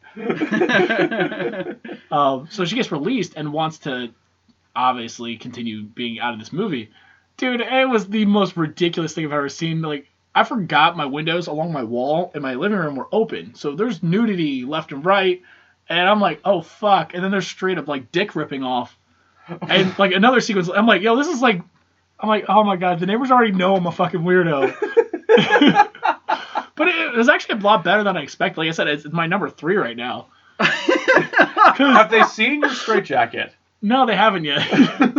I've also been caught watching Green Inferno on Christmas Eve. Oh my god, why? Because I was watching it and I was cooking a turkey at the time, which is funny. So it was sitting on the other way. So my neighbor's outside smoking. I didn't realize they were watching the movie with me because it's like at a point where they're eating somebody. And I'm like, the only reason I turn around is because I could smell smoke. And I'm like, I thought it was a turkey. Oh my god. I look around and the neighbor's just like, fuck. Was the turkey a severed head? So it's like, yeah, I've been caught watching some weird shit, but that I think took the cake. But what even made it even worse, because of my TV, whatever you're watching stays on like watch next for a while. So all it says is porno. It has a half-naked chick and then a demon head. And then a whole bunch of kid stuff. And then I think either Lexi's parents were coming over or my mom and her husband. And I'm like, oh shit, I gotta like get this at least off the screen. So I was like turning on all these other movies just to like push it off the main screen. So yeah, I'd say definitely watch it. Shudder has it. It's one of their originals. Oh, my number 2 is gonna be Birds of Prey. Obviously, how much we love that one. But my number 1 is actually one that caught me way off guard. Colin actually already brought it up. Was actually Bill and Ted. At first I was against it because I'm like, do we need another 30-year fucking sequel? And that's the one thing I'm getting tired of. Like, they're starting to get really bad about it again, where they're like, all right, cool, these characters are fucking amazing. Let's bring them back 30 years later. Go, listen, Bill and Ted's Bogus Journey sucked, all right? Yeah, it did. Excellent Adventure, fantastic. Bogus Journey sucks dick, all right? It's the most boring piece of shit I'll ever watch in my life. It's just cool seeing the characters develop. When they jump ahead to 30 years, I'm like, all right, this movie better not be like Bogus Journey, or I'm going to be pissed. I didn't stop talking about it for, what, a week? Yeah, you were really on that movie. Dude, I was like, I watched it probably 3 times. And within a week span, and I'm like, because it was one of those things, like, they played up the nostalgia to a point where I'm like, all right, this is too much. So I'm like, all right, maybe I'll watch the second time. Maybe it was just after the initial run, I'd be like, okay, cool. But the fact that they did bring back Keanu Reeves and Alex Winter to play the characters, and actually showed that those characters are still developing over the course of 30 years, they have yet to write that fucking one song. So they're having families, they're still in a slump, they're writing the weirdest fucking music you'll ever write in your life. But then they actually do acknowledge that George Carlin was the original person trying to help them fix everything. And you end up finding out that the woman that tries to help them again is his daughter. She's the girl that plays, trying to think, on Bob's Burgers with the bunny ears. Yeah, I don't Kristen remember. Shaw. Kristen Shaw. That's her. Yeah. And it was kind of cool seeing her try to work with that, like, so trying to help them out. And you come to find out that they do find out that Preston and Esquire do write the song. I kind of figured out the ending before just actually watching the trailers. Because I go, it's not them who write the lyrics, it's their daughters. So it's like, yeah, big spoiler there, guys. But you can literally, if you watch the trailer, you're like, oh, okay, yeah, you can see it. Yeah. The marketing ruined it. Yeah. It sucks. And I was like, it was because I'm like, you're not going to introduce Samara Weaving and I can't remember the other girl's name, and then be like, oh yeah, they're just one-off characters. I'm like, no, I feel like this is probably going to be more sequels with those two now, because of them writing it. The future is still in the making, so they are time traveling to the future to steal the song from themselves. So like they jump ahead, like I think like 2 or 3 years, and they meet themselves, and they're kind of like shitty people. So they keep running back into that same group of shitty people over and over. And it's funny because, like, by the end, they're at an old folks' home, and then that's how they get the drive. Yeah. And then they actually do bring back Death, which I thought was funny. That was a good... William Sadler coming back as the Grim Reaper. That was probably really the biggest surprise, because I'm like, I didn't know if he was going to do it again. And then, like, I started seeing pictures of him. I'm like, no! That was a really cool character in Bogus Journey. The only good thing of Bogus Journey. Yeah. That Bogus Journey wasn't that good, but Death was a cool character. Yeah. And they come to find out, like, as shitty as they become, like, at the end of their life, they kind of reconcile that, like, yeah, they didn't write the music. It was the fact that it was their legacy to write the music. So it's kind of cool. The first time I was watching with Thea on my lap, so... Well, I think that's a really cool message, especially because, I don't know if we said it on the show, we probably have, but like when we got on the topic about Academy Awards and other sorts of accolades and stuff, and so many people make such a big deal about your accolades, and I'm like, listen, when you do something that you're trying to achieve that's great, you don't need awards because the craft is what's going to continue on. It's that legacy that, I mean, yeah, the accolades will add something to it, but I mean, Robert Englund doesn't need an Oscar to let everybody know that he's this horror icon and has a staple in movie history. Like, if there's one thing he's going to be known for, it's Freddy Krueger. Vincent Price is known in horror. He doesn't have an Oscar either. Who cares? Yeah. I mean, Arnold's going to be known as the Terminator. Yeah. Peter Weller's going to be known as RoboCop.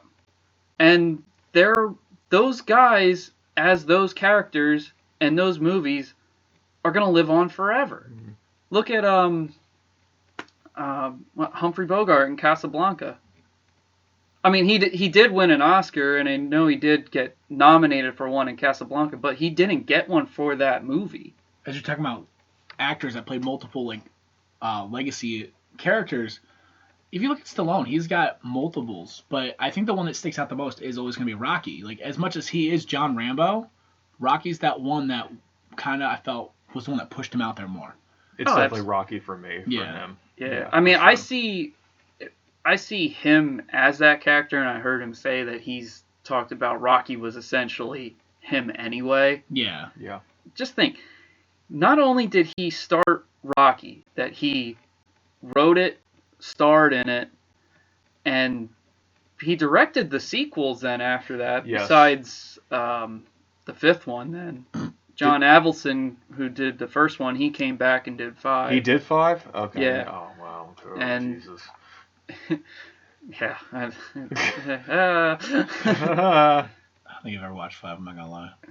You don't have to. Yeah. And Rocky Balboa, Rocky Balboa more than made up for it. Rocky Balboa was awesome. Yeah. I thought that was great, and I thought Apollo 1 and 2 were good. Well, Creed. Creed 1 and 2, yeah. Yeah, and Stallone really didn't have anything to do with those movies besides play Rocky in it. Yeah. Exactly. They were their own spin-off, and they kept up with the legacy. They didn't try to twist anything. That was really good. Mm-hmm. But to have...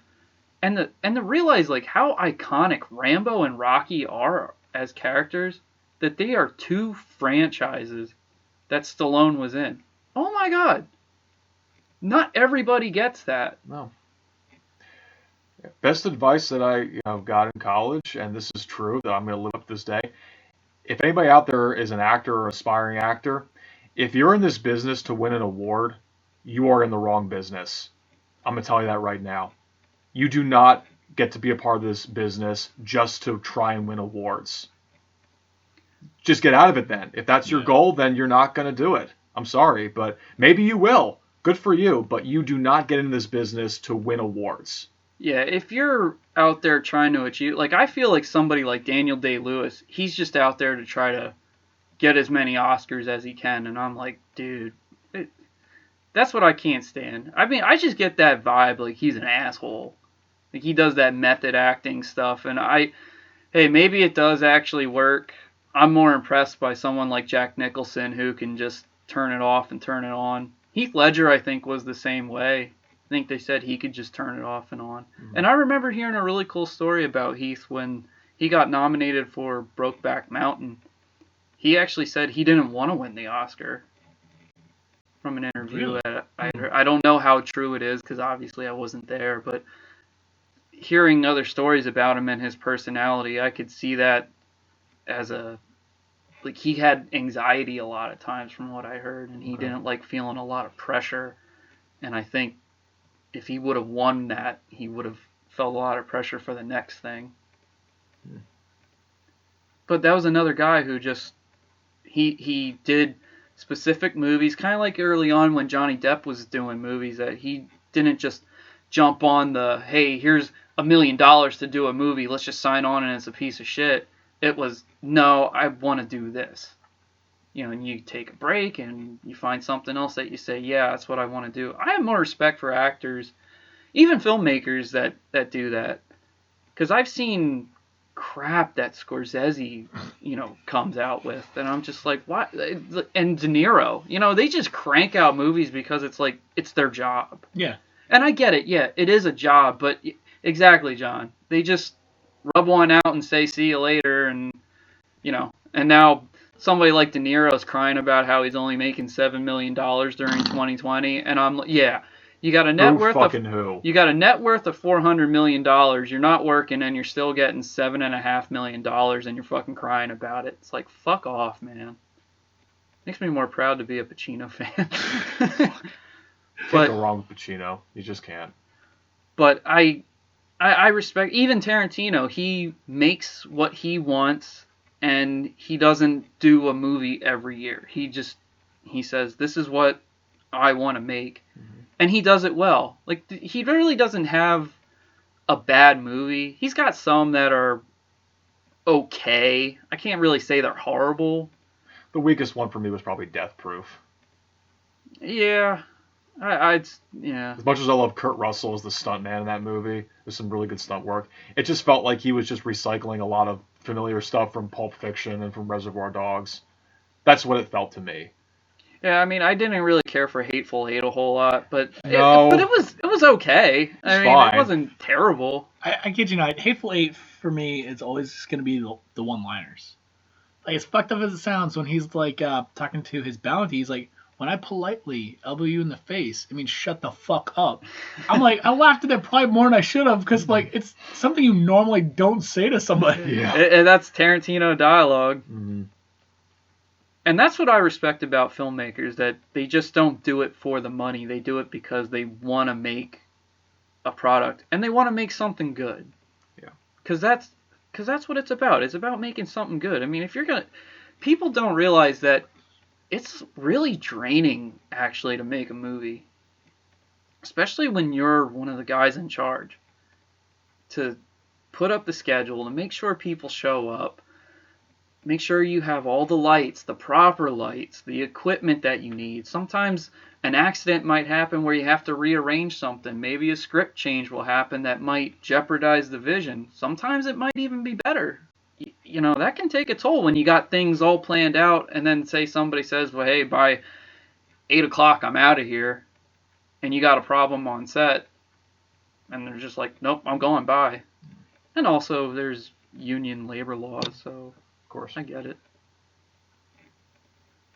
But I think the one thing that we've gotten a lot this year was actually a lot of shows.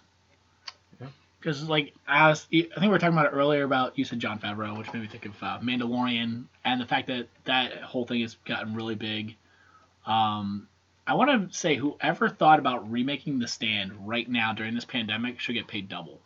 I'm just saying, because it was a smart move, but it's also kind of fucked up, because all the same symptoms that we see for COVID-19 is everything for the same disease in The Stand. Yeah. And I'm looking, I watched, because the first episode just got released on the 17th, and Lexi and I just watched it. I was just like, holy fuck, you guys are fucked up. This is an amazing show right now, but who the fuck thought this was an amazing idea? Pay them double. That was a sick joke to try and bring back that film Contagion by Steven Soderbergh. I'm like, no, I don't want to watch this right now. Even some of the other shows, like I watched Star Trek Discovery, and they said a lot of the stuff they will film, but they'll edit it at the editor's house now instead of being in a studio, so that they can get the stuff done. And I think they just won an award for the most visual shots edited in someone's home. Huh. I was like, dude, that's actually fantastic. Like the fact that they are still like, hey, you can work from home. Here's all the stuff you need. That is really wild, actually. And just like that show alone, like being in space, like there was a lot of craziness going on. And I'm trying to think, there was something else. Like a lot of shows you're getting from Netflix, Hulu, like they're still pumping them out, and I'm like, holy shit, guys! Like, yeah, they might be last year's stuff. Like, them bringing back Animaniacs was probably the biggest thing for my year right now. I was in shock at first, I'm like, holy shit, Animaniacs. I'm like, all right, I thought it was, the original series until I started watching it. Mind fucking blown. I wish the Pinky and the Brain voice actors sounded a little bit more like the original Pinky and the Brain actors. I thought they were the originals. I don't know. Something sounded off for me to them. Like, it doesn't sound like them that much to me. Have I really forgotten the show? Because I used to watch that show a lot, and am I just not up to date with the times? Am I not cool enough? Yeah, I'm not cool enough. I think with that show, the one thing that stood out the most, that first episode, they made fun of like reboots, remakes, everything, and then selling out. And here they are, they're showing Wacko, Yakko, and Dot like from the, let's say, the waist up, and they're still singing this song. And all of a sudden they start panning back out. You start seeing green, and all of a sudden a guy walks on set and goes, "Oh, here's your money, you sellouts." And it just is from Hulu, I think like $1 billion. Like, of course we sold out. We like money. And then just a bunch of money just falls off. Of course it's going to go over the kids' heads, but us adults are going to get that. I was like, I was hooked in after that whole first episode, like them doing the Jurassic Park intro, like, oh my god, you crazy bastard, you did it. And all of a sudden you just see Steven Spielberg walk out with like the cane and everything. I was like, oh my gosh. Who produced the movie? Or executive produced it? Yeah. Oh, man. So it's like, it was cool seeing like everyone adapt to all the messed up stuff that is going on. Like, yeah, like we may have made a joke about it earlier, but it is a really fucked up situation. And honestly, I think this is the way we've been dealing with it, like just talking. And I feel like it probably is the easiest way to deal with any fucked up situation, just talking. To vent. Yeah, and yeah, I may scream about movies, and that's all I really need, but it is cool when we, like you said, I talked about a movie for a week. That's rare for me, because most of the time I just fucking throw them off to the side, like, cool, whatever, I'll come back and rewatch it. But yeah, that was the movie for the year that actually made it for me. And then it was that, and the soundtrack. They got a lot of big names on there. Like, the one that stuck out the most was Lamb of God doing a song on there. So there's a metal riff coming in, and I'm like, what the fuck? But yeah, like it was cool. We got to see a lot of older movies. We got to try new experiences. We got to do a lot of new shit for the show. Like with Jen being our first guest almost all year. Actually, it was all year because Ben was last year. Yeah. Yeah. So, and I was glad we got to promote her, and she was actually more nervous about the way her voice sounded. I'm like, listen, we all sound weird. Just don't worry about it. Mm-hmm. I still don't think my voice sounds the way I talk. I don't. But I'm looking forward to seeing what we've got coming up. I know, like, we've already talked about Scream Queens. We talked about doing Scream. We talked about Black Christmas. So there's a lot already on the table. We're trying to fit it into our schedules. Like, yeah. I think the hardest part is, like, me and Colin work, 70 hours a week? Yeah. John over here has got all these shows.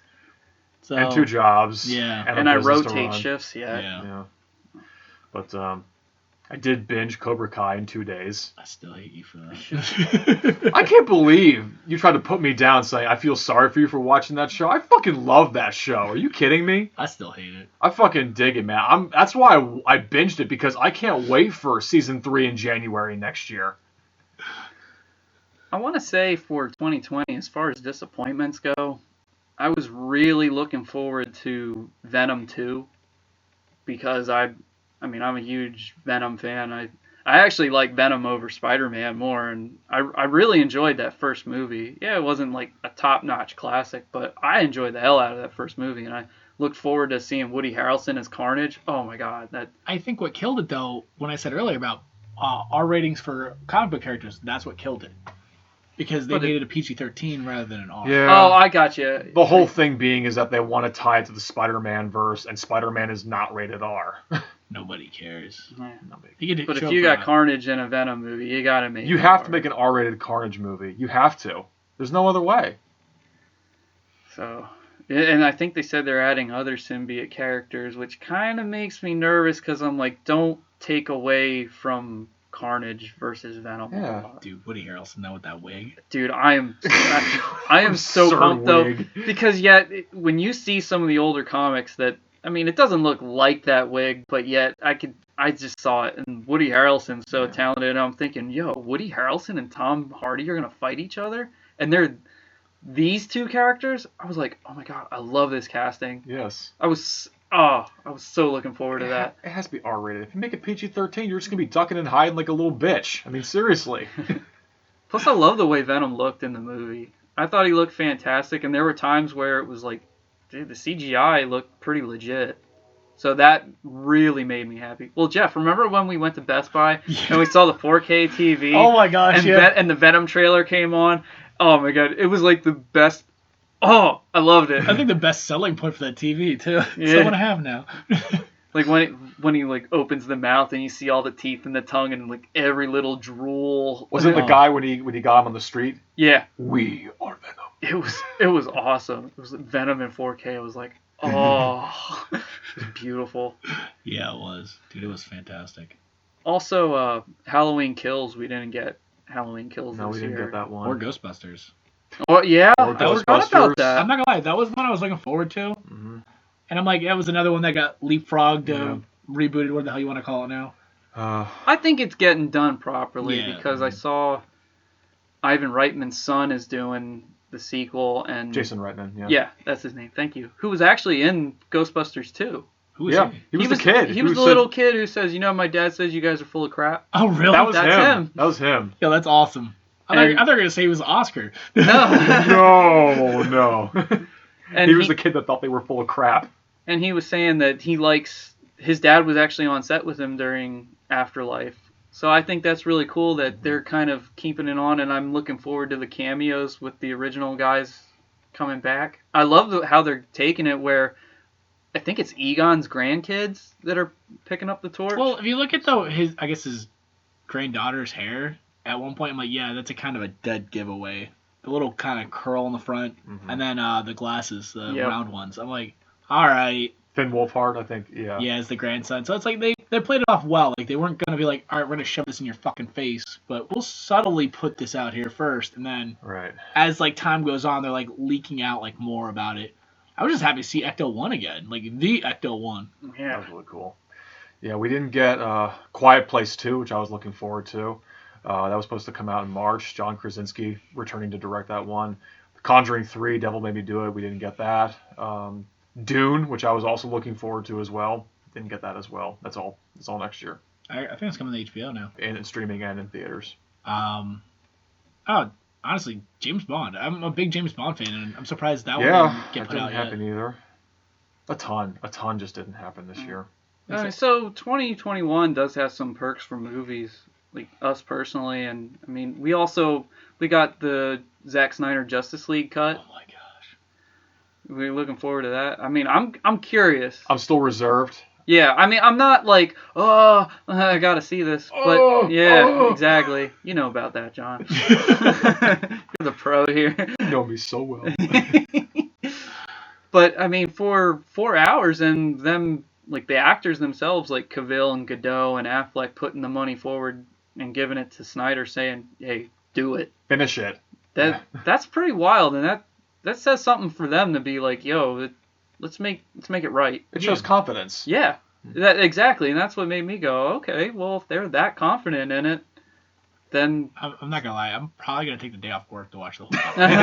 You're just gonna watch it in one big 4-hour stretch. Like Lexi, I'm gonna. I'm sick. Also, I'm a huge Batman fan, and I'm curious about how the Batman's going to turn out. I think the trailer looks interesting. I'm still reserved on that, but as far as like a cinematic look, I think it nailed it perfectly. Has that great cinematography. I think it was actually filmed in England to give it that real Gotham City type feel. I'm still not crazy about Robert Pattinson as the character. The messed up thing is, I see him more as a Red Hood than I do Batman. I could see him as a great Terry McGinnis. Yeah, that too. Especially with the hair he has in this. It's like it feels off. I'm really excited for him because Robert Pattinson to me has grown as an actor. Once he got away from that shitty Twilight saga, he really was able to spread his wings and do the projects that are more suited to his talents, and he's gotten better. Well, plus he's a British actor, and they take it serious there. I mean, it really is an art craft. Mm-hmm. I mean, look at the Harry Potter kids. I mean, even at a young age, they know that theater is art and acting is a real. I mean, just craft. that one moment in the trailer where he just bitch slaps that one goon to death and just goes on vengeance. I'm like, all right, okay, you got my curiosity. I'm not crazy about the armored look and the. I know they said it's supposed to be year 2. It's not supposed to be like in your face very beginning. Mm-hmm. So there is some establishment to it. I'm like, all right, but after you do that so often, can you please like move on and give us more of what Ben Affleck looks like? Because I think that's what Batman should be. It's a great costume and a great on-screen look. Yes, and I think it's scary and intimidating. Well, the size alone of that motherfucker. Yeah. Like, Ben Affleck was built. He has a workout montage scene. Yeah. Well, dude, Henry Cavill looks like he came right out of a Superman comic book. Dude, the messed up thing is, he's in that show The Witcher. He looks bigger in The Witcher. Because he's not done working out. Yeah. He's not done packing on pounds of muscles because his goal is to be like, hey, Superman gets his power from the sun. I'm going to keep working out until he's even bigger. Because I would love to see him play Superman from here on out. I wouldn't even care. Everybody does. I do. Dude, it was so hard to fill Christopher Reeves' shoes, but Henry Cavill, sometimes I flip back and forth. Like, who's better? It's a hard pull because, yeah. They're both fantastic, and I think you have to. It's kind of like, who's the best quarterback of all time in the NFL? Well, you got to realize that the 60s, 70s, 80s, 90s, and 2000s were completely different eras with talent changing and people and rule changes and play schemes. Exactly. So it's like everybody can say, well, Joe Montana was the greatest, but yet talent-wise and freakish ability, Tom Brady is like probably more superior athleticism than what. You're telling me it's not Joe Namath? Bart Starr, bitches. You guys lost me. I don't watch football. We're surrounded by Tampa Bay Buccaneers memorabilia. I didn't do that. That came with the house. Yeah, that literally came with the house. I'm a Tampa Bay fan, but not a Buccaneers fan. It was just kind of funny. That was a big thing for 2020. Tampa Bay Lightning's winning the Stanley Cup. There you go. Yeah. Dude, that was actually like one of those things, like, I'm watching game, I think it was game 6, actually. And I'm like sitting there, like, hands over my mouth, just like, oh my god, it's about to happen. I found out Lexi was filming me to see what my reaction was. I stood there. I was just like, fuck. It's like paralyzed from the face down. Yeah, I was just like, I literally just was in shock the whole time. And I know the feeling when the Packers won their last Super Bowl. I think I screamed so much. I was there. I was freaking the hell out. Wait, I was like, Colin, that's right in my fucking ear right now. No, you weren't. You weren't there. Had to have been there. At my house? Wait a minute. No, that was Newport. Oh my gosh. I was gonna say. No, that was Newport. Yeah, wow, that was almost insulting. Wow. Jeez. I was gonna say, man, you really screwed that one up. Well, we did text back and forth, and we were both excited. Dude, I was like so excited and so pumped. My dog got scared. He peed on the floor. He doesn't still go out like, stop scaring me. You don't get that in your lifetime, and I've been fortunate enough to see the Packers win 2 of them, so that's wild. And then not only that, but watch like my first NFL game in 2011 was a classic between the Packers and the Giants, and then I go up to Lambeau Field for the Packers-Bears game, and they were down by like 20-some points, and Rodgers gets hurt, and I'm thinking, fucking A, no, he got hurt the last time I saw him play this fucking cursed team, and then my mom's there with me, and she's going, he'll come back, and I'm like, stop trying to give me false hope. No, he'll be back. But man, he came back, and he came back with a vengeance. I was like, I cannot believe what I'm watching. Well, there's a term for that. It's called pissed off Aaron Rodgers. Yeah, don't do it. Don't piss him off. Yeah, I gotta say, I mean, I may not be a millionaire and have everything I want in life, but I've been very fortunate and blessed with a lot of really cool things. All three of us have. Oh, yeah. I mean, just like the things I mentioned, I mean, I don't take that stuff for granted because, I mean, like I said, I was at 2 classic games live. You know, you don't get that in your lifetime. The fun times I have up there. Hell, even getting the video message from Kelly Brook, I was like, wow, that's awesome. Yeah. Yeah. And I realized that you don't get something like that all the time. So even though we've had some rough patches in 2020, I mean, it's really, I'm just going to say this, that it's not a political party that defines us. It's us as people that bring a good, positive message to everybody. Yeah. Yeah, we got rules and laws that we have to abide by, but if we don't, it's kind of like what Red Foreman says in That 70s Show. Then we just be monkeys in trees flinging crap at each other. But we got to realize that at some point, we got to stop and listen and educate and spread a good, positive meaning that way. You can't just do it by fighting with somebody, with sounding off like a know-it-all. You got to talk to people. You got to let them know and see their side of an argument and your side of an argument. And you got to come to an understanding and come to the best possible solution. That's why, like, this politics shit in election years, I can't fucking stand it. Like, hey, you really want to fight over which piece of shit's better? All right.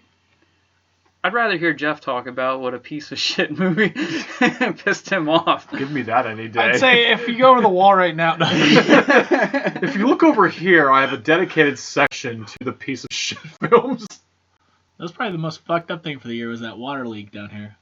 I just thought about that. And it motivated you to do it a completely different layout. Yeah.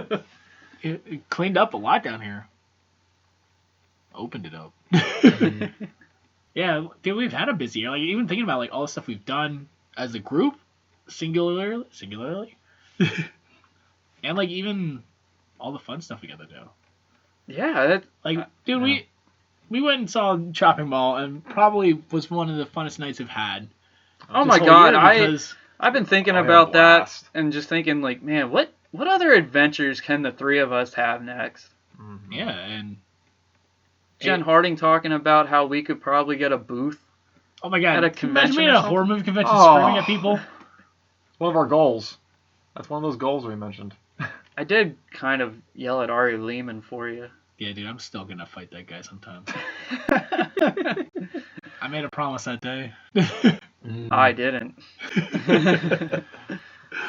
Yeah. So, do you guys have a favorite episode of the podcast for this year? Okay. Wow. I gotta think about that one. But you, since you brought it up, I figured. I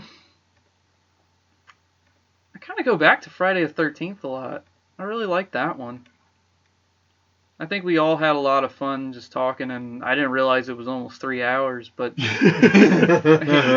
hearing how we took the franchise pretty seriously as fans and tried to say, yeah, you got these better ones that came down the line, and then other people who really weren't fans of the franchise were coming up to me saying, yo, are 6 and 7 really that good? And I said, yeah, they're not, just junk. There's actually some thought put into them. Right.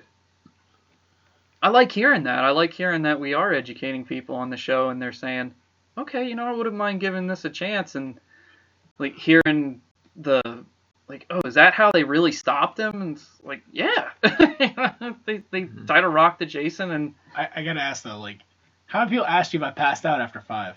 I didn't get that. I just said, I just heard some people say, man, you guys really hated that movie.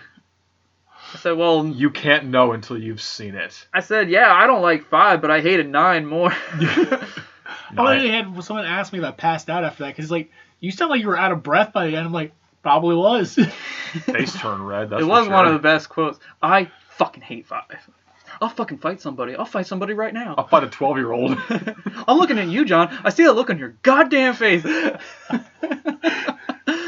You know, it was going to be between that and Shining and Dr. Sleep, but I actually ended up finding myself gravitating more towards Friday the 13th in the episode that we did for that. Yes, you said it was 3 hours long.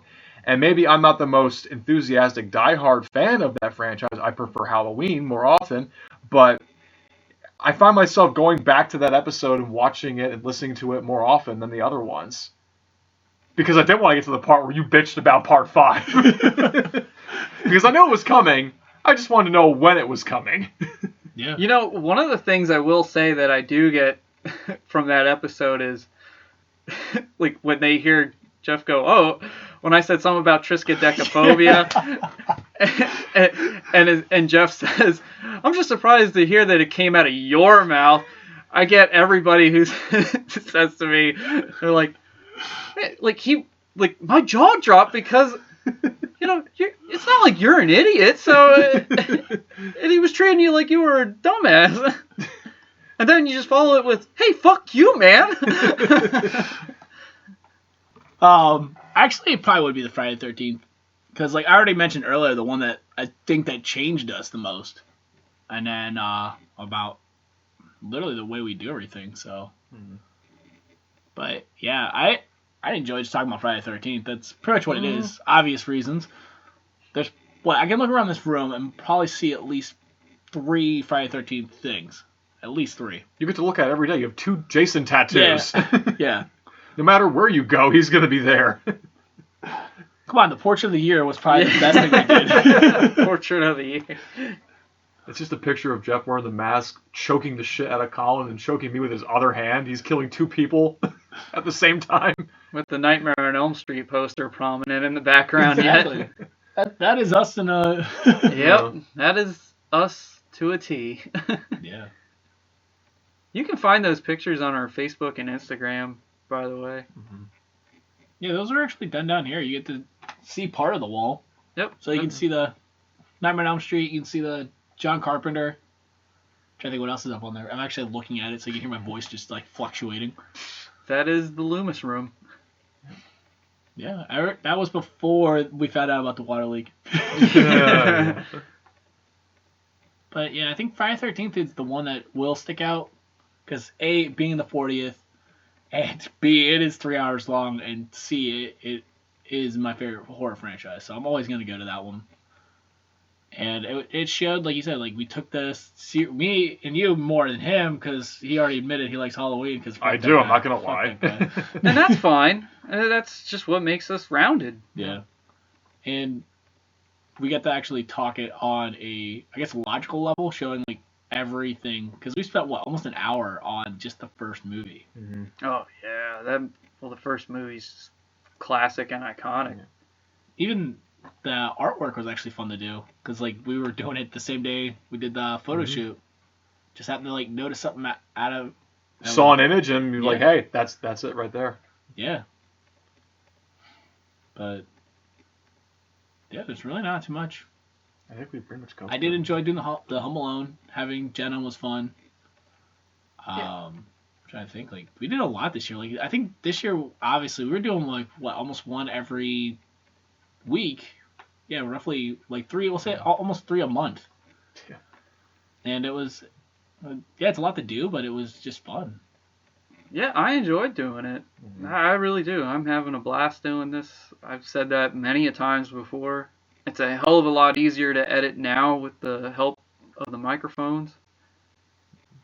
I mean, and we get more requests. Hell, we had the Q&A where people were sending us questions about ourselves and stuff, and then we had the live Skype answer that. I didn't realize that was as long as it was. Yeah, it was like, what, a 2-parter? Yeah. 2-parter. At first I thought I'd uploaded something wrong, and I thought, man, is this really almost 4 hours? And then I looked and I said, oh, yeah, it is. That is funny. Yeah, we did have, two 2-parters this year, which the drive-in and that one. The drive-in. Before and after. Yeah. Dude, that was a fun experience. That was. Great. I'm looking forward to more of that. I'm actually looking forward to see if I can get Lexi or have Thea again, because we didn't have her that much this year either. No, I didn't. Because most of the time we do it while she's at daycare, because, trying not to teach her bad words. Yeah, I only had 8 pages for one review. I think I'm going to amp it up to 20 next year.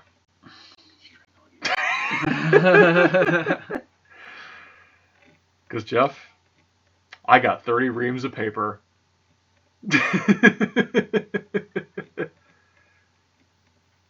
And all-nighters to pull. Oh my gosh. Oh, man. That's what...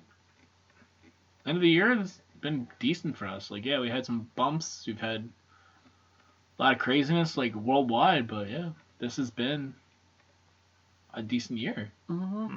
I mean, fortunately for me, because as you guys know, I mean, I'm usually overworked at my place of employment.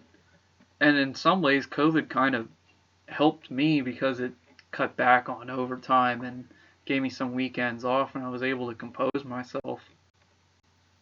And I mean, I try to look for a bright spot in anything dark, but that was definitely one. But I've also been very fortunate to still be working, and I realized that I was very fortunate for that. Yeah. I've had to find else work because the concert venue that I'm working at is currently going through a rough patch like everybody, like any other concert or theater venue right now. So I basically had to look elsewhere for another part-time job, and I'm lucky for the 2 jobs that I currently have right now just to not be broke. And we'll bounce back. I mean, I despite a lot of like dumb shit that's been going out there, I think there's a lot of perseverance with people in America because we've recognized through history that we know what our founding fathers went through to get us this far, and especially if you have members of the family that are in the military or past military personnel, you don't want to see destruction of this country, go and their sacrifice go in vain. Oh yeah. I mean, like my great uncle, he was a POW of World War II, and that's another fortunate blessing that I had was I got to know him and talk to him. He didn't talk about that with me, but his stuff's actually on the internet. Charles Bubbamoyer, if you look at the Veterans Memory page, there's a 46-minute audio clip of him talking about his experience. And I believe he got a Purple Heart as well. Yeah, he talked about how I think because he could speak Pennsylvania Dutch, he was able to communicate with the Germans, and they used him in prison. Damn. Yeah, it was really interesting, and I can understand how he got PTSD. But honestly, when I knew him growing up, he was just a damn good man. He was funny as hell, and he treated my great aunt really well. So Great. That's good. So yeah, if you guys ever want to check that out, Charles Bubbamoyer, that's his name. You guys have anything else to add to this? No. No, I think we're just gonna end this one just like 2020 in a week and a half. Sounds good to me. So, with that being said, we are signing off. This is Colin Peters, John Rochetter, and Jeff Manfred. To all our family, friends, listeners, and even haters, thank you all once again. Stay safe. Stay crazy. Please, somebody help me. Oh, yeah.